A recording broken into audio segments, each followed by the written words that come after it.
नमस्कार दोस्तों, HRI news पर आप सभी का स्वागत है। आज है 6 सितंबर और जो आज की बड़ी खबरें, मुख्य समाचार सामने निकल के आ रहे हैं, आपके लिए लेकर आए हैं दोस्तों इसी वीडियो में, जहां पर जानेंगे बिहार चुनाव को लेकर एक बड़ी अपडेट आ रही है और आपको तमाम बड़ी खबरें भी इसी वीडियो में बताएंगे। वहीं दोस्तों एक छोटी सी रिक्वेस्ट भी है कि अगर पहली बार आप हमारे यूट्यूब चैनल पर आए हैं तो लाल कलर के बटन को दबाकर चैनल को सब्सक्राइब करके बेल के आइकन को भी जरूर प्रेस करिएगा। दोस्तों चलिए आज की सभी बड़ी खबरें जानते हैं। राहुल गांधी ने फिर साधा है केंद्र सरकार पर निशाना, कहा न्यूनतम शासन अधिकतम निजीकरण, सरकार की है ये सोच। जी हां दोस्तों, आपको पूरी खबर बताते चलें। कांग्रेस के पूर्व अध्यक्ष राहुल गांधी ने एक बार फिर से मोदी सरकार को लिया है निशाने पर और लगाए हैं मोदी सरकार पर गंभीर आरोप। जी हां दोस्तों, आपको बताते चलें, राहुल गांधी ने एक खबर साझा करते हुए ट्वीट किया कि मोदी सरकार की असलियत में सोच न्यूनतम शासन और अधिकतम निजीकरण की है। कांग्रेस नेता राहुल गांधी ने दावा किया कि कोविड तो बस बहाना है, सरकारी दफ्तरों को स्थायी स्टाफ मुक्त बनाना है, युवा का भविष्य चुराना है, मित्रों को आगे बढ़ाना है। राहुल गांधी ने जो खबर साझा की है उसके मुताबिक कोरोना संकट को देखते हुए सरकार ने नई सरकारी नौकरियों के सृजन पर रोक लगा दी है। जी हाँ दोस्तों, अगर आप लोग भी राहुल गांधी की बातों से सहमत हैं तो वीडियो को लाइक करके अपनी सहमति जरूर दर्ज करवाइए। दोस्तों इसी के साथ एक और बड़ी खबर आपको बताते चलें। तेजस्वी यादव ने बिहार में बेरोजगारी को लेकर नीतीश सरकार पर बोला है हमला, चुनाव में मुद्दा बनाने का किया है ऐलान। जी हां दोस्तों, बिहार विधानसभा चुनाव के पहले मुख्यमंत्री नीतीश कुमार की तरफ से दलितों की हत्या के मामले में चुनावी कार्ड खेले जाने पर तेजस्वी यादव भड़क गए हैं।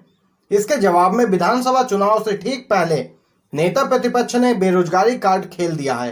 तेजस्वी यादव ने बेरोजगारी हटाओ एक वेबसाइट भी लॉन्च की है। इस दौरान तेजस्वी ने बिहार समेत देश भर में नौकरियों की कमी को लेकर चिंता जताई है। तेजस्वी यादव ने नीतीश कुमार पर आरोप लगाया कि वह दलितों की हत्या का प्रमोशन कर रहे हैं। नेता प्रतिपक्ष ने कहा कि मुख्यमंत्री ने जो ऐलान किया है वह बताता है कि सरकार दलितों की हत्या चाहती है। उन्होंने नीतीश कुमार से यह सीधा सवाल किया है कि अगर दलितों की हत्या के बाद उनके परिजनों को सरकारी नौकरी देने की व्यवस्था की जा रही है तो सवर्णों और ओबीसी समाज के लोगों के लिए यह सुविधा क्यों नहीं उपलब्ध है। तो देख सकते हैं दोस्तों, एक बार फिर से तेजस्वी यादव हमलावर हुए हैं नीतीश सरकार पर, क्योंकि बेरोजगारी लगातार बढ़ती जा रही है, लोगों को नौकरियां मिल नहीं रही हैं और कोरोना काल का बहाना बनाया जा रहा है। बिहार में विधानसभा चुनाव जल्द ही होने वाले हैं और चुनाव आयोग इसकी तारीखों का ऐलान कभी भी कर सकता है, लेकिन यहाँ पर नीतीश सरकार लगातार विपक्ष के निशाने पर है और यहाँ पर एक बेरोजगारी को बड़ा मुद्दा बनाने की तैयारी में है विपक्ष। तो देख सकते हैं दोस्तों, बिहार में नीतीश सरकार लगातार हर मोर्चे पर विफल साबित हो रही है। अगर आप लोग भी इस बार बिहार विधानसभा चुनाव में एक नया परिवर्तन होता हुआ देखना चाहते हैं तो वीडियो को लाइक करके अपना समर्थन जरूर दर्ज करवाइए। दोस्तों इसी के साथ एक और बड़ी खबर आपको बताते चलें। मॉस्को में चीन से बातचीत पर नहीं आया कोई भी भारत का बयान, ओवैसी का तंज, क्या पीएम मोदी मोर के साथ खेलने में बिजी हैं? जी हाँ दोस्तों, पूरी खबर जानते हैं। पूर्वी लद्दाख में एलएसी पर भारत और चीन के बीच जारी गतिरोध के बीच रक्षा मंत्री राजनाथ सिंह ने मॉस्को में अपने चीनी समकक्ष जनरल बी फेंगे से मुलाकात की। बैठक के बाद चीन ने चेतावनी भरे लहजे में कहा कि वह अपनी 1 इंच जमीन भी नहीं छोड़ेगा। अब एआईएमआईएम नेता ओवैसी ने बैठक को लेकर भारत की ओर से बयान न आने पर सवाल उठाते हुए तंज कसा है। ओवैसी ने तंज कसते हुए कहा कि मॉस्को में हुई द्विपक्षीय वार्ता में चीनी रक्षा मंत्री के बयान जारी करने के 8 घंटे बाद भी हमारी सरकार की ओर से कोई बयान सामने निकलकर नहीं आया है। क्या हमारे प्रधानमंत्री अपने राजसी बगीचे में मोर के साथ खेलने में इतने व्यस्त हैं कि उनके पास लद्दाख में 1000 स्क्वायर किलोमीटर में चीन पर कब्जे पर बोलने के लिए समय ही नहीं है? ओवैसी ने ट्वीट में राजनाथ सिंह को भी टैग किया है। तो देख सकते हैं दोस्तों, एआईएमआईएम प्रमुख ओवैसी की तरफ से यहाँ पर ये बड़ी खबर सामने निकल के आई है और पीएम मोदी पर साधा है निशाना। इसी के साथ दोस्तों एक और बड़ी खबर आपको बताते चलें। 2020 में बिहार इलेक्शन में सुशांत सिंह राजपूत केस को भुना रही है बीजेपी, छपवाया ना भूले हैं ना भूलने देंगे लाइन वाला स्टिकर। जी हाँ दोस्तों, आपको बताते चलें क्या कुछ है पूरा मामला। देश में जब भी कहीं कोई चुनाव होता है, चाहे वो विधानसभा का चुनाव हो चाहे लोकसभा का, बीजेपी हमेशा लाशों पर राजनीति करती आ रही है और उसकी मंशा भी यही रही है। जी हाँ दोस्तों, इस बार ऐसा ही कुछ हुआ है। बिहार में विधानसभा चुनाव नजदीक है, चुनाव आयोग किसी भी दिन तारीखों का ऐलान कर सकता है। ऐसे में सभी पार्टियों की तैयारियां जोरों शोरों पर हैं। इसी बीच भारतीय जनता पार्टी बिहार के कला और संस्कृति प्रकोष्ठ के संयोजक द्वारा अभिनेता सुशांत सिंह राजपूत पर एक पोस्टर जारी किया गया है, जिसमें सुशांत सिंह राजपूत का एक चित्र बना हुआ है और साथ ही यह लिखा हुआ है कि जस्टिस फॉर सुशांत, ना भूले हैं ना भूलने देंगे। जी हाँ दोस्तों, आगे आपको बताते चले, सीबीआई सुशांत के मामले में जांच कर रही है। इस केस में अब तक कई एंगल भी सामने आ चुके हैं। बीते दिनों नारकोटिक्स कंट्रोल ब्यूरो ने मुख्य आरोपी मानी जा रही रिया चक्रवर्ती के भाई शोभिक चक्रवर्ती और सैमुअल मिरांडा को गिरफ्तार किया है। तो दोस्तों, आप लोग यहाँ पे देख सकते हैं, बिहार इलेक्शन 2020 नजदीक है और ऐसे में सुशांत सिंह राजपूत केस को भुना रही है बीजेपी, और इसलिए तरह तरह के हथकंडे भी अपनाए जा रहे हैं बीजेपी पार्टी के द्वारा। वहीं दोस्तों, एक और बड़ी खबर आपको बताते चलें, जो मुख्य समाचार सामने निकल के आ रहे हैं। वित्त मंत्री के पति ने कहा, भगवान के नाम पर अब तो कुछ कदम उठा लो। जी हाँ दोस्तों, जीडीपी को लेकर निर्मला सीतारमण के पति ने ये तमाम सवाल उठाए हैं केंद्र की मोदी सरकार पर। बताते चलें, वित्त मंत्री निर्मला सीतारमण पूरे देश को समझाना चाहती हैं कि देश की अर्थव्यवस्था की बर्बादी भगवान की वजह से, यानी कि एक्ट ऑफ गॉड है, लेकिन उनके ही पति उनकी बात से सहमत नहीं है। उनके पति ने उनकी तीखी आलोचना की है और कहा है कि वह अब तो भगवान के नाम पर कुछ कदम उठा लें। उनके पति परकाल प्रभाकर ने ट्वीट कर अपनी पत्नी के बयान पर नाराजगी जाहिर की है। परकाल प्रभाकर इसके लिए उस नरेंद्र मोदी सरकार को जिम्मेदार मानते हैं जिसमें निर्मला सीतारमण वित्त मंत्री हैं। प्रभाकर ने ट्वीट किया, असली ईश्वर का काम तो आर्थिक चुनौतियों से निपटने में किसी ठोस नीति का नहीं होना है, कोविड तो बाद में आया। निर्मला सीतारमण के पति ने इसी ट्वीट में आगे कहा कि जो बात उन्होंने अक्टूबर 2019 में कही थी और सरकार इनकार कर रही थी, वह अर्थव्यवस्था के 23.9% सिकुड़ने से सही साबित हो गई है। ईश्वर के लिए कम से कम अब तो कुछ करो। इसी के साथ दोस्तों, एक और बड़ी खबर आपको बताते चलें। कांग्रेस के पूर्व अध्यक्ष राहुल गांधी ने एक बार फिर से साधा है निशाना बीजेपी पर। जी हाँ दोस्तों, बोले डिसलाइक और कमेंट बंद कर सकते हैं लेकिन जनता की आवाज को नहीं। पूरी खबर जानते हैं दोस्तों।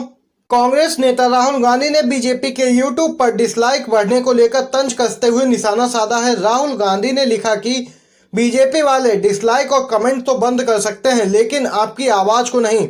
हम आपकी बात दुनिया के सामने रखते हैं। जी हाँ दोस्तों, आपको बताते चले, दरअसल प्रधानमंत्री के मन की बात के भाषण को बीजेपी के आधिकारिक यूट्यूब पेज और पीएमओ इंडिया के आधिकारिक यूट्यूब पेज और प्रधानमंत्री मोदी के यूट्यूब पेज पर मन की बात कार्यक्रम का वीडियो अपलोड किया गया था। इन सभी पेज पर मन की बात कार्यक्रम को लाइक से ज्यादा डिसलाइक मिले थे। लाइक से ज्यादा डिसलाइक का यह सिलसिला वीडियो अपलोड होते ही शुरू हो गया था। इसके बाद बीजेपी ने अपने कई वीडियो पर लाइक और डिसलाइक की संख्या दिखाने वाले विकल्प को बंद कर दिया। कुछ दिन बाद इसमें कमेंट के ऑप्शन को भी बंद कर दिया गया। कांग्रेस नेता राहुल गांधी ने अब इसी को लेकर बीजेपी पर निशाना साधा है। तो देख सकते हैं दोस्तों, बीजेपी लाइक और डिसलाइक यूट्यूब पे तो बंद कर सकती है लेकिन असल जिंदगी में लोगों की आवाज को नहीं दबा सकती है, ये यहाँ पर कहा है राहुल गांधी ने। इसी के साथ दोस्तों, एक और बड़ी खबर आपको बताते चलें। कोरोना वायरस से संबंधित बड़ी अपडेट सामने निकल के आ रही है दोस्तों। ब्राजील को पछाड़ दूसरे नंबर पर पहुंचा भारत। 41 लाख के करीब संक्रमितों की हुई संख्या। जी हाँ दोस्तों, आपको बताते चलें पूरी खबर। देश में कोरोना के रिकॉर्ड तोड़ मामले सामने आते जा रहे हैं। हर रोज 80,000 से ज्यादा नए केस सामने आ रहे हैं और 1,000 से ज्यादा लोगों की मौत हो रही है। कोरोना की लगातार बढ़ती रफ्तार के साथ ही भारत अब संक्रमितों की संख्या के मामले में दूसरे नंबर पर पहुंच गया है। भारत ने ब्राजील को पछाड़ दिया है और उससे आगे सिर्फ अब अमेरिका है। इसमें कोरोना के कुल 41 लाख से ज्यादा केस हो गए हैं। वहीं अब तक 71,000 से ज्यादा लोग अपनी जान भी गंवा चुके हैं। वहीं दोस्तों, आपको बताते चलें, भारत में कोरोना के एक्टिव केस 9 लाख हैं और वहीं राहत की बात यह है कि ठीक होने वाले मरीजों की संख्या भी लगातार बढ़ रही है। अब तक 32 लाख से ज्यादा मरीज इलाज के बाद ठीक भी हो चुके हैं। तो ये दोस्तों बड़ी खबर सामने निकल के आई है। लगातार देश में कोरोना संक्रमण बढ़ता ही जा रहा है लेकिन केंद्र सरकार अनलॉक की स्टेज लगातार जारी रखे हुए है। इसी के साथ दोस्तों, एक और बड़ी खबर आपको बताते चलें। चीन के साथ जारी गतिरोध पर देश को विश्वास मिले, प्रधानमंत्री और रक्षा मंत्री कांग्रेस ने की है अपील। जी हाँ दोस्तों, आपको बताते चले पूरी खबर। कांग्रेस ने प्रधानमंत्री मोदी और रक्षा मंत्री राजनाथ सिंह से आग्रह किया है कि वह चीन के साथ चल रहे गतिरोध को लेकर देश को विश्वास में लें। पार्टी के मुख्य प्रवक्ता रणदीप सुरजेवाला ने सवाल किया कि चीन के साथ विभिन्न स्तरों पर हुई बातचीत का नतीजा क्या निकला, ये देश को बताना चाहिए। सुरजेवाला ने कहा कि प्रधानमंत्री और रक्षा मंत्री जी को देश को विश्वास में लेना चाहिए और यह बताना चाहिए कि चीन हमारी सरजमी से कब्जा कब छोड़ेगा, चीन से कब आंखों में आंखें डालकर बात होगी। वहीं कांग्रेस के वरिष्ठ नेता राजीव शुक्ला ने भी कहा कि हम आशा करते हैं कि सरकार पूरी वस्तु स्थिति से देश को अवगत कराएगी। सरकार के भीतर से ही कई बार विरोधाभासी बयान आते हैं जिससे चिंता होती है। उन्होंने कहा कि कांग्रेस उम्मीद भी करती है कि सरकार इस मामले का बातचीत से हल निकालेगी और देश की संप्रभुता के साथ कोई समझौता नहीं करेगी। गौरतलब है कि राजनाथ सिंह ने बीते शुक्रवार को मॉस्को में अपने चीनी समकक्ष वांग फेंगे से मुलाकात की थी। अधिकारियों के मुताबिक राजनाथ सिंह ने अपने चीनी समकक्ष से दो टूक कहा कि चीन ने लद्दाख में स्थिति बदलने की कोशिश की जो द्विपक्षीय समझौते का उल्लंघन है। यहाँ पर दोस्तों आज की ये तमाम बड़ी बेहद महत्वपूर्ण खबरें सामने निकल के आई थी जो आप तक पहुंचाई हैं। वीडियो पसंद आया हो लाइक कीजिएगा और ज्यादा से ज्यादा वीडियो को शेयर कीजिए। दोस्तों वीडियो देखने के लिए आप सभी का बहुत बहुत